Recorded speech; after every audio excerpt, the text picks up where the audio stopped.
Hello everyone. आज हमारा topic होने वाला है पियाजे थ्योरी ऑफ कोग्निटिव डेवलपमेंट, जो कि बहुत ज़्यादा इम्पोर्टेंट है और बहुत फेमस है, पॉपुलर है, क्योंकि ये बेस है हमारी एजुकेशन सिस्टम जो है उसका। आज भी कोई पॉलिसी अगर बनती है तो इनकी थ्योरी को ध्यान में रख के बनाई जाती है कि इन्होंने इतने अच्छे से डिस्क्राइब किया है उस पूरे प्रोसीजर को कि कैसे बच्चा सीखता है, कैसे सोचता है, वो कैसे उसके इन्फेंसी से अडल्टहुड तक या अडोलसेंस तक कैसे प्रोसीजर चलता है उसके सोचने का, सीखने का, लर्न करने का। तो चलिए शुरू करते हैं बिना कोई टाइम वेस्ट किए यहाँ पर। तो आज हम कवर करेंगे पियाजे की थ्योरी, जो कि कोग्निटिव डेवलपमेंट से रिलेटेड है। इनको चाइल्ड साइकोलॉजी का फादर भी कहा जाता है। ये क्वेश्चन कई बार पुटअप किया जाता है, नेट के एग्ज़ाम में और सीटेट के एग्ज़ाम में भी आता है। तो आप ये ऐड कर लो नोट्स में कि इनको चाइल्ड साइकोलॉजी का फादर बोला जाएगा, ठीक है। देन ये एक स्विस साइकोलॉजिस्ट थे, ये भी ध्यान में रखना है, क्योंकि यहाँ से भी क्वेश्चन पुट किया जाता है कि कौन से साइकोलॉजिस्ट थे, ऑप्शन में दे दिए जाते हैं। तो आपको ये ध्यान रखना है, स्विस साइकोलॉजिस्ट थे जिन्होंने डेवलप की थी थ्योरी कोग्निटिव डेवलपमेंट की, that describe how children think and learn. So किस पे बेस्ड था कि एक बच्चा कैसे सोचता है, कैसे काम करता है, कैसे सीखता है। तो उस प्रोसीजर को इन्होंने बहुत अच्छे से डिस्क्राइब किया है 4 स्टेजेस में, जो कि हम आगे पढ़ेंगे अभी। इन्होंने कुछ कॉन्सेप्ट्स दिए हैं, लाइक कुछ कीज दी हैं, लाइक स्कीमा हो गया, एसिमिलेशन, अकोमोडेशन, इक्विलिब्रेशन। सो पहले हम उनको समझ लेते हैं उन स्टेप्स पर जाने से पहले। हालांकि स्टेप्स काफ़ी इंपॉर्टेंट है, लेकिन क्वेश्चंस यहाँ से भी पुट किए जाते हैं कि स्कीमा क्या होता है या एसिमिलेशन, अकोमोडेशन क्या होता है। थ्योरेटिकल एग्जाम्स में भी और जो हमारे ऑब्जेक्टिव एग्जाम्स होते हैं, कॉम्पिटिटिव एग्जाम्स, वहाँ से भी डायरेक्ट क्वेश्चन उठाया जाता है कि स्कीमा क्या होता है। ओके, तो स्कीमा क्या है? स्कीमा है ब्लॉक्स टाइप के होते हैं, आप यूँ लगा लीजिए कि छोटे छोटे बिल्डिंग ब्लॉक्स हैं जो कि हमारी इंफॉर्मेशन को ऑर्गेनाइज करेंगे, इंटरप्रेट करेंगे हमारे माइंड में। तो स्कीमा है मेंटल स्ट्रक्चर और framework that help us organise and interpret information. आप इसको लगा लीजिए कि ये यूनिट है छोटी छोटी, एक तरीके से हमारा जो दिमाग है वो एक कमरे की तरह है, और आपने बहुत सारी इन्फॉर्मेशन छोटे छोटे यूनिट्स में स्टोर करके वहाँ पे रखी हुई है, ऑर्गेनाइज किया हुआ है वहाँ पे कि कौन सी इन्फॉर्मेशन कहाँ है। उसी तरीके से आप एक पूरा सिनेरियो बना के चलिए समझने के लिए। और सबसे अच्छा एक जो तरीका है किसी भी थ्योरी को समझने के लिए वो ये है कि आप प्रैक्टिकली सोचिए। अब आप जैसे इस थ्योरी को पढ़ेंगे ना, आप उसको अपने रियल लाइफ से रिलेट करिए। कोई बच्चा आपके आसपास है, या आपका ही चाइल्डहुड कैसे बीता है, या हम हमेशा अब जिस स्टेज पे हम आ गए हैं वहाँ तक तो हम आते आते किसी ना किसी छोटे बच्चे को देखते ही हैं। हर स्टेज के बच्चे हमें मिल चुके होते हैं। तो आप उनको एक अपने माइंड में इमेजिन करिएगा। जब भी आप किसी उस पर्टिकुलर एज ग्रुप के स्टेप के बारे में पढ़ें, आपको ऑटोमेटिक वो सारी चीज़ें याद रहेंगी और प्रैक्टिकली आप उनसे रिलेट कर पाएंगे कि हाँ सच में वो चीज़ें होती हैं। तो आप इजीली दिमाग में छप जाएंगी वो चीज़ें। बस जो टर्म्स वगैरह होती हैं, जो थ्योरी बनाता है, उनकी टर्म्स थोड़ी सी अलग हो सकती है, लेकिन उन टर्म्स का मीनिंग वही निकलता है। तो आपको वो ध्यान रखना है बस। सो स्कीमा ये है छोटी छोटी यूनिट्स जो हमारी माइंड में होती है, ऑर्गेनाइज करती है, इंटरप्रेट करती है इंफॉर्मेशन को। जैसे एग्जांपल है, एक बच्चा अगर एक कुत्ते का, जैसे मान लो सबसे छोटे बच्चे हैं, मान लो 2-3 साल के, वो शुरू कर रहा है सीखना, ठीक है। तो अगर उसके दिमाग में एक यूनिट है, एक स्कीमा है डॉग को लेके वो सोचेगा उसके 4 पैर हैं, एक पूँछ भी होती है, बहुत अच्छे अच्छे फर होते हैं उसके ऊपर, ठीक है, और वो भौंकता है। उसको ऐसे बताया गया है या उसने कुछ ऐसा देखा है, कुछ कुत्तों को देखा है, लेकिन उसने आज तक कोई और जानवर नहीं देखा है। तो वो क्या सोचेगा कि कुत्ता ऐसा ही होता है, जिसके भी 4 पैर होंगे, जिसकी भी पूँछ होंगी, जिसके भी ऐसे फर होंगे, वो सब कुत्ते होंगे, ठीक है। तो ये जो इन्फॉर्मेशन उसने स्टोर की है अपने माइंड में, वो क्या एक स्कीमा का काम करेगा। एक यूनिट डॉग को लेके जो इन्फॉर्मेशन है पूरी, वे एक पैकेट में बंद उसके दिमाग में स्टोर है। अगर वो कुछ ऐसी चीज़ें देखेगा आगे, तो वही स्कीमा उसका ओपन होगा कि हाँ इसकी तो 4 टांगे भी हैं, ठीक है। तो क्या पता वो पहले जो पहला उसका थॉट आए वो हर 4 टांगों वालों को लेके कुत्ता ही आए। ओके, तो नेक्स्ट देखते हैं। नेक्स्ट आता है एसिमिलेशन और अकोमोडेशन। दोनों टर्म्स हैं वो एक प्रोसीजर का पार्ट है, तो उसको समझने की कोशिश करिएगा। एसिमिलेशन क्या है कि जब हमारे माइंड में ऑलरेडी स्कीमा है, ऑलरेडी कोई चीज़ है वो फिक्स है हमारे माइंड में, लेकिन कोई नई चीज़ देख ली, अब नई चीज़ देखी है तो उसमें से भी कुछ इन्फॉर्मेशन ऐड अप होगी। ठीक है, जैसे हम क्या करते हैं, पहले से हमें कोई टॉपिक पढ़ा हुआ है लेकिन हम कहीं दूसरी जगह पढ़ते हैं तो हमें कुछ और नई इन्फॉर्मेशन मिलती है, तो हम उसको नई इन्फॉर्मेशन को हमारे नोट्स में ऐड करते हैं, राइट। तो इंटीग्रेशन, एक तरीके से जोड़ना, उस नई इन्फॉर्मेशन को गेन करना, उसको बोलेंगे हम एसिमिलेशन एग्जिस्टिंग स्कीमा के अंदर। ओके, अब जैसे मान लो एक बच्चे ने देखा डॉग, तो उसने पहले सिर्फ मान लो उसके घर पे ब्लैक डॉग है, तो वो सोचेगा कि ब्लैक कलर का ही डॉग होता है जिसके 4 पैर, पूंछ और ऐसे भौंकता है, फर होता है। लेकिन जैसे जैसे वो गली में निकलता है, बाहर घुमाते हैं पेरेंट्स उसको, तो वो देखता है कि डॉग्स तो अलग अलग कलर के होते हैं। पहले उसको समझ में नहीं आता, पहले तो वो यही सोचेगा कि ब्लैक कलर का ही होना चाहिए डॉग।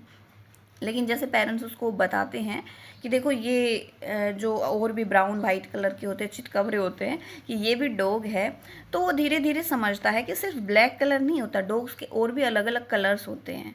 तब वो जाके समझता है कि हाँ, ये जो कैटेगरी है पूरी काफ़ी एडअप करता है उस इंफॉर्मेशन को, कि वाइट कलर भी ऐड कर लिया उसने, ब्राउन कलर भी ऐड कर लिया उसमें, हाइट भी ऐड करता है कि डॉग छोटे भी होते हैं, बड़े भी होते हैं, फिर पपीज़ भी ऐड करता है कि जो छोटे बच्चे होंगे वो डॉग के, वो भी उसी कैटेगरी में आएंगे। ठीक है, तो वो एडअप हो गया। एसिमिलेशन का मतलब कि नई इन्फॉर्मेशन को एग्जिस्टिंग स्कीमा के अंदर ऐड करना। जैसे यहाँ पे एक एग्जाम्पल भी दिया है कि कैट है, कोई बच्चा कैट को देखता है लेकिन डॉग का स्कीमा है उसके दिमाग में, तो पहला क्या जाएगा, उसका स्ट्राइक करेगा डॉग कि ये तो डॉग है, लेकिन वो डॉग नहीं होता है। उसके बाद वो डिफ्रेंशिएट करता है, तो वो इन्फॉर्मेशन एड अप होना क्या कहलाएगा, एसिमिलेशन। अकोमोडेशन, अब अकोमोडेशन तो आपने ये टर्म भी काफ़ी जगह पे यूज़ हो जाती है, घर को अकोमोडेट वगैरह कराना, मॉडिफाई कराना किसी भी चीज़ को। तो जो पॉइंट है ना मॉडिफिकेशन का, हमने वो एग्जिस्टिंग स्कीमा के अंदर इंफॉर्मेशन ले तो ली, अब है प्रोसीजर कि उसको मॉडिफाई करना है। ठीक है, उस पूरे पैकेट को या अपने नोट्स को मॉडिफाई करना है, छाप दिया कि हाँ ये चीज़ है जो इसमें कवर होंगी। लाइक डॉग के और कलर्स उसने ऐड किए हैं बच्चे ने, तो मॉडिफाइंग एग्जिस्टिंग स्कीमा और creating new one in response to new information. जब भी वो कोई नई चीज़ें देखता है, कोई भी नई चीज़ें सीखता है, तो अपने माइंड में सेट करता है उस कैटेगरी को लेके कि उसमें कोई नई इन्फॉर्मेशन है या कुछ नया उसने देखा है, तो उसको ऐडअप कर लेगा उसकी एग्जिस्टिंग इन्फॉर्मेशन के अंदर। ओके, एग्जाम्पल जैसे यही है कि जब वो बिल्ली को देखता है जो कि डॉग से काफ़ी अलग है, तो वो एक नया एक स्कीमा बनाता है कैट का, कि कैट के क्या क्या कैरेक्टरिस्टिक होते हैं, कैसी होती है कैट। ठीक है, तो ये सारी चीज़ें आ गई एसिमिलेशन, अकोमोडेशन।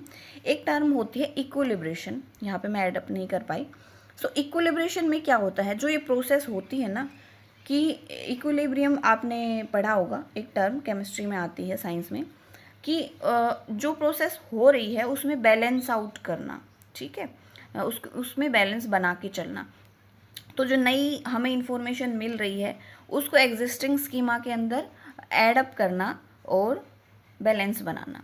तो इक्विलिब्रेशन का एक प्रोसेस होती है, इक्विलिब्रेशन प्रोसेस वो है जिसमें बैलेंस करने की कोशिश करता है बच्चा, कि जब वो नई इन्फॉर्मेशन को ऐड अप करे तो वो अच्छे से बैलेंस कर पाए। अगर मिस बैलेंस हो जाती है तो डिसइक्विलिब्रेशन क्रिएट हो जाता है, लेकिन इक्विलिब्रेशन ही चलता है ज़्यादा, क्योंकि हम पूरे डेली लाइफ में यही कोशिश करते हैं कि कोई हम रोज़ सीखते हैं, नई इन्फॉर्मेशन मिलती है उसको हम ऐड अप करते हैं और ऐड करते जाते हैं, नया नया सीखते जाते हैं, अपने स्कीमाज को अपडेट करते जाते हैं, एकोमोडेट करते जाते हैं। ठीक है, सीखना एसिमिलेशन, नई चीज़ें देखते हैं, नई चीज़ें एग्जिस्टिंग स्कीमा में ऐड अप करेंगे, अकोमोडेशन। ओके, तो ये टर्म्स थी, कंफ्यूज नहीं होना है इसमें। स्कीमा, एसिमिलेशन, अकोमोडेशन और इक्विलिब्रेशन वो प्रोसेस जिसमें बैलेंस आउट करने की कोशिश करता है एसिमिलेशन और अकोमोडेशन की प्रोसेस में।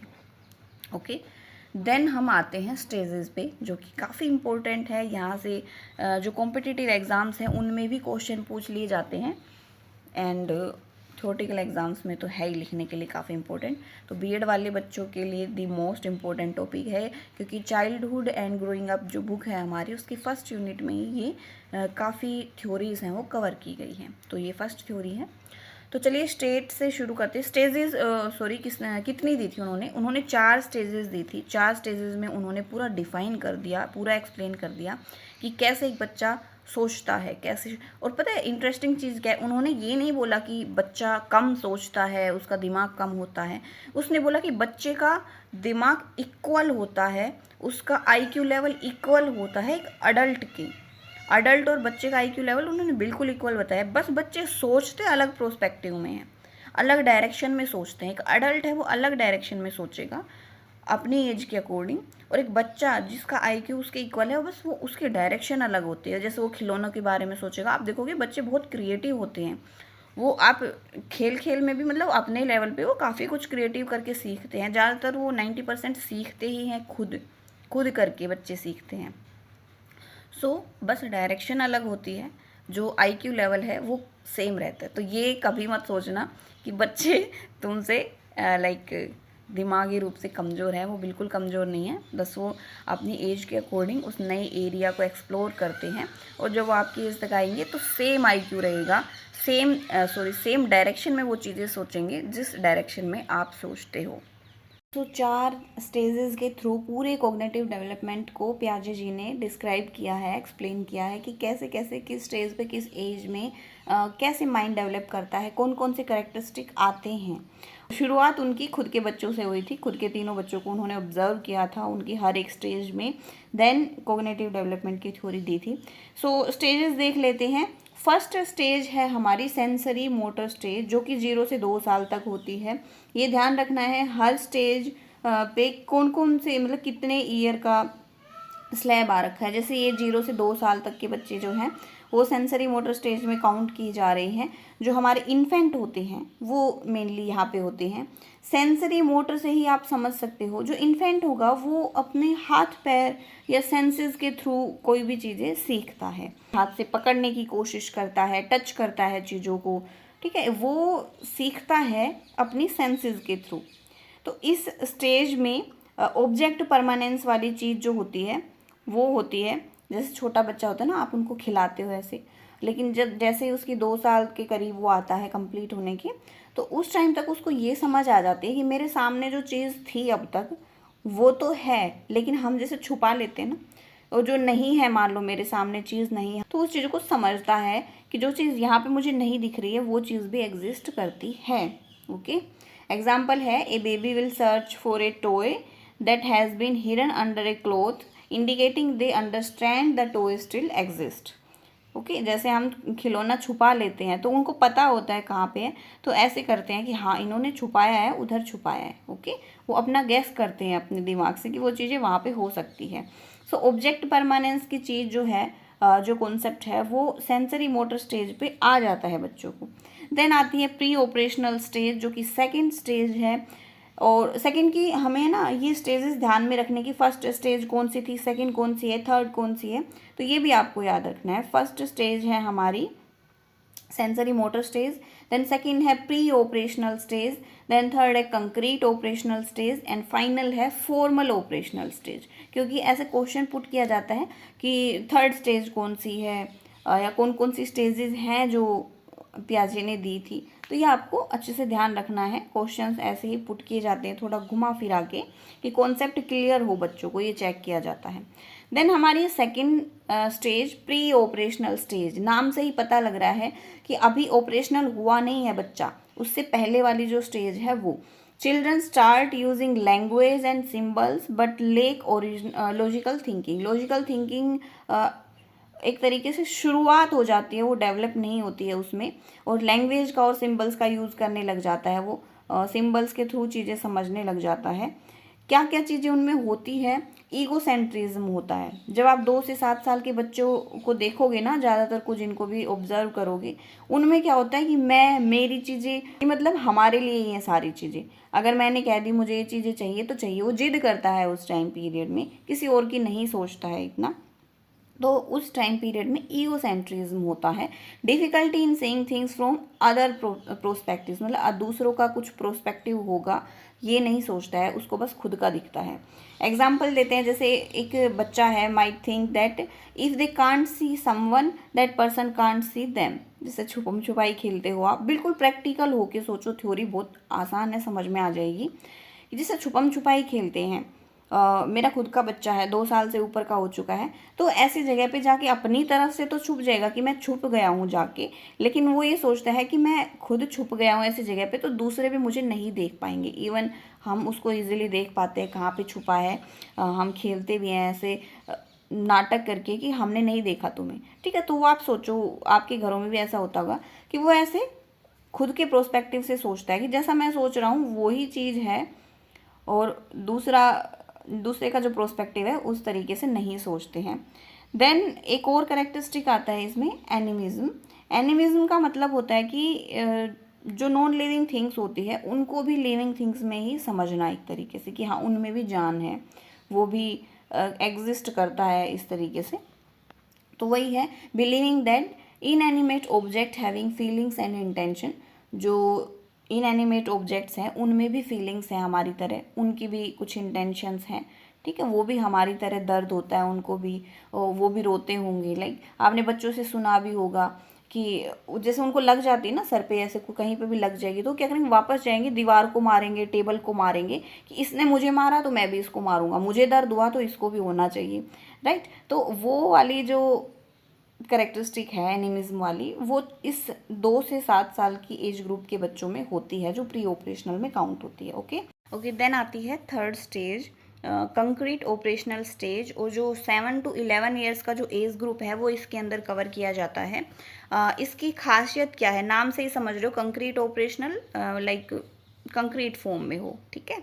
सो इस टाइम पीरियड पे लॉजिकल थिंकिंग है वो डेवलप होना शुरू हो जाती है, डेवलप हो जाती है, लेकिन वो कुछ पर्टिकुलर जो एक्सपीरियंस कर चुके हैं बच्चे उनको लेके ही डेवलप होती है। अगर हम उनको कुछ ऐसी दे दें कि इमेजिन करो कि ऐसी सिचुएशन हो, तो वो उस टाइम पे इमेजिन नहीं कर पाएंगे। ओके, वो उसी चीज़ को अपने दिमाग में ला सकते हैं या लॉजिकली ऑपरेट कर सकते हैं जो उन्होंने एक्सपीरियंस की है। तो छोटा सा मुद्दा यही है यहाँ का। इसमें क्वालिटी क्या क्या होती है बच्चों की, एक तो होता है कंजर्वेशन वाला जो कॉन्सेप्ट होता है ना, वो उसको समझ में आ जाता है उस टाइम। जैसे मान लो मैं ग्लास से एक थाली में पानी डाल देती हूँ, तो ये वाला कॉन्सेप्ट उसको समझ में आ जाएगा कि चाहे पानी दोनों बर्तन में अलग अलग डाला है लेकिन पानी की जो अमाउंट है वो सेम है। वो कॉन्सेप्ट उसको समझ में आ जाएगा, understanding that quantity remains the same despite change in shape और अपीयरेंस। चाहे उसकी शेप और अपीयरेंस अलग हो गई है लेकिन क्वांटिटी है वो सेम रहेगी। एक रिवर्सिबिलिटी वाला कॉन्सेप्ट जो है वो भी उस टाइम पे डेवलप हो जाता है कि जो ऑब्जेक्ट है वो अपना जो लाइक दोबारा से अपने साइज को रिगेन कर लेता है, ओरिजिनल फॉर्म में आ जाता है कुछ चेंजेस के बाद। तो रिवर्सिबिलिटी वाला कॉन्सेप्ट भी आ जाता है कि चीज़ें रिवर्स फॉर्म में भी आ जाती है, ठीक है। एग्जाम्पल है recognising that adding and then subtracting the same number will return to the original number. ये कॉन्सेप्ट उसको समझ में आ जाता है। ये चीज़ें उसको समझ में आ जाएगी कि कुछ एक पर्टिकुलर नंबर है, मान लो 2 है, उसमें 2 ऐड करेंगे तो 4 हो जाएगा, लेकिन उसमें से 2 घटा देंगे तो वापस से 2 आ जाएगा। ओके, तो ये रिवर्सिबिलिटी वाला कॉन्सेप्ट आ जाता है। देन फोर्थ स्टेज है फॉर्मल ऑपरेशनल स्टेज, जो कि 11-12 साल के जो बच्चे हों उससे ऊपर वाली एज में आती है। 11-12 साल की एज के बाद फॉर्मल ऑपरेशन शुरू हो जाता है। इसमें आती है हमारी एब्स्ट्रैक्ट थिंकिंग या हाइपोथेटिकल जो थिंकिंग होती है वो, या प्रॉब्लम सॉल्विंग वाली जो एक करेक्टरिस्टिक होती है वो आ जाती है इसमें, कि बच्चा खुद से किसी भी प्रॉब्लम का सॉल्यूशन फाइंड आउट करने लग जाए। ओके, सो करेक्टरिस्टिक इसकी यही रहेगी कि जो एब्स्ट्रैक्ट थिंकिंग है, हाइपोथेटिकल थिंकिंग है, वो डेवलप होगी इसमें, और प्रॉब्लम सॉल्विंग है वो पॉसिबल हो जाएगा उनके लिए। लाइक वो प्रॉब्लम्स को सोल्व करने लग जाएंगे, अपनी तरफ से अलग अलग सॉल्यूशंस ढूंढेंगे वो। इसमें क्या चीज़ें डेवलप होती हैं, एब्स्ट्रैक्ट थॉट्स डेवलप होते हैं कि कोई हाइपोथेटिकल सिचुएशन दे दे हमें, कोई कॉन्सेप्ट दे दे तो वो डेवलप हो जाएगा। वो सोच सकते हैं अपने लेवल पे कि क्या चीज़ हुई होगी, कैसे क्या है चीज़ें, वो चीज़ें सोच सकते हैं। एक हाइपोथेटिकल डिडक्टिव रीजनिंग हो जाती है उसमें, कि एक लॉजिकल मैनर में वो चीज़ें सारा जो भी टेस्टिंग वगैरह है, जैसे हाइपोथेसिस होती है ना हमारी, उसको टेस्ट करते हैं तो वो डेवलप हो जाता है उसमें। एग्जाम्पल जैसे है क्रिएटिंग एंड टेस्टिंग थ्योरीज हो गया। अब जैसे मैं आपको ये थ्योरी पढ़ा रही हूँ प्याजे वाली, तो हमारा जो मेंटल लेवल है वो फॉर्मल ऑपरेशन वाला मेंटल है, इसी मेंटल लेवल है। इसीलिए मैं बोल रही थी कि प्रैक्टिकली सोचो। आपने अपनी लाइफ में काफ़ी चीज़ें एक्सपीरियंस की हैं, काफ़ी बच्चे देखे होंगे, तो आप हर एक एज ग्रुप को यहाँ से लिंक करके देखोगे ना, आपको लगेगा हाँ बिल्कुल फिट बैठ रही है, सारी चीज़ें लॉजिकल मैनर में दी हुई है। ओके, आप अपनी तरफ से भी इवन कुछ निकालोगे कि हाँ इस एज ग्रुप के बच्चे में तो ये क्वालिटी होती है। ओके, तो वो वाली चीज़ें हैं कि अलग अलग वेरिएबल्स हैं, अलग अलग थ्योरीज हैं, वो कैसे अफेक्ट करते हैं, कैसे आउटकम निकलते हैं, वही है variable affect outcomes in science experiment. आप अपनी तरफ से एक्सपेरिमेंट कर सकते हो, होता है ना जब हम डॉक्टरेट वगैरह करते हैं, पीएचडी वगैरह चलती है, तो उस टाइम पे हम अपनी तरफ से कुछ करना होता है क्रिएटिव, तो वो वाला पार्ट भी आ जाता है कि हम हाइपोथेटिकली सोच सकते हैं। एप्लीकेशन और इम्प्लीकेशन क्या है इस थ्योरी की एजुकेशन में, क्या है कि एक बच्चा कैसे अलग अलग सोचता है, अलग अलग स्टेज पे वो हेल्प करता है किसी भी टीचर को कि वो कैसे अलग अलग मेथड यूज़ करे। अब एक प्राइमरी लेवल के बच्चे को हम रोट मेथड यूज़ करते हैं, उनको रटवाते हैं चीज़ें कि पहले वो चीज़ें उनके दिमाग में स्टोर हो। सेम मेथड हम एलिमेंट्री और हायर लेवल के बच्चों के साथ यूज़ नहीं कर सकते, क्योंकि वो तो मेंटल लेवल अलग हो गया ना उनका, कि वो हाइपोथेटिकल में फॉर्मल ऑपरेशनल वाली स्टेज में है या कंक्रीट ऑपरेशनल वाली स्टेज में है, तो उस टाइम पे रटवाने वाला मेथड नहीं चलेगा, हमें मेथड्स चेंज करने पड़ेंगे। कभी ह्यूरिस्टिक मेथड यूज़ करना पड़ेगा, ओके, एक्सप्लेनेशन वाला मेथड यूज़ करना पड़ेगा। तो उनकी कैपेबिलिटी या एबिलिटी के हिसाब से हम अलग अलग मेथड्स को यूज़ कर सकते हैं बच्चे के हिसाब से।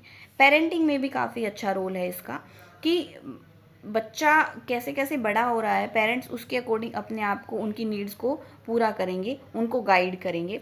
असेसमेंट में पियाजे की theory help in evaluating cognitive development, identifying potential learning needs. Assessment कर सकते हैं हम बच्चों का, ओके, उसके अकॉर्डिंग ही करेंगे किस एज पे कैसे क्या देना है बच्चों को, कैसे बिहेव करना है, कहाँ पे बच्चा पीछे है, उनको ऑब्जर्व करेंगे। कंक्लूजन यही निकलता है, इसके अकॉर्डिंग हम अपने बच्चों को नर्चर कर सकते हैं। टीचर हो तो आप अच्छे से पढ़ा सकते हो, किस स्टेज पे कैसे बच्चों को क्या चीज़ें हैं, क्या नीड्स हैं उनकी, वो कंप्लीट कर सकते हो। तो कंक्लूज़न यही है, काफ़ी अच्छी, काफ़ी हेल्पफुल है ये। कुछ क्रिटिसिज्म भी हुआ था इसका, क्योंकि इन्होंने एक जो यूरोपियन एरिया था वहाँ के बच्चों को ही उठाया था। एनवायरनमेंट क्या का और हेरिडिटी का क्या इफ़ेक्ट होता है बच्चों की डेवलपमेंट पे, मेंटल डेवलपमेंट पे, कोग्निटिव डेवलपमेंट में, उसका रिलेशन इन्होंने ज़्यादा ऐसा कुछ दिखाया नहीं, लिंक ऐसा कुछ दिखाया नहीं। इन्होंने बस कुछ पर्टिकुलर बच्चों पे एक्सपेरिमेंट किया था और उस एक्सपेरिमेंट के बेसिस पे थ्योरी दे दी। लेकिन फिर भी ये प्रैक्टिकली आप देखोगे मैक्सिमम एरियाज़ पे या मैक्सिमम बच्चों पे यही कॉन्सेप्ट लागू होता है। ऐसे ही बच्चे जो हैं उनका कॉग्निटिव डेवलपमेंट होता है। इन्होंने कहा था कि बच्चे जो हैं वो खुद से सीखते हैं, उनका मेंटल डेवलपमेंट है वो खुद से होता है, वो ये ऑब्ज़र्व करने वाली चीज़ें नहीं हैं कि दूसरों से ही सारी चीज़ें सीख रहे हैं। ज़्यादातर चीज़ें वो खुद से करके सीखते हैं, खुद उनका मेंटल लेवल या कोग्निटिव लेवल है वो इस तरीके से ही होता है कि वो खुद कर करके सीखेंगे और डेवलप होते जाएंगे। सो ये थी पियाजे की थ्योरी, काफ़ी इंपॉर्टेंट है सारे एग्जाम्स के लिए। सो वीडियोज़ अगर अच्छी लगी आपको तो चैनल को सब्सक्राइब करिएगा, वीडियो को लाइक करिएगा। Thanks for watching this video. मिलते हैं नेक्स्ट टॉपिक में अगली थ्योरी के साथ, तब तक बाय बाय।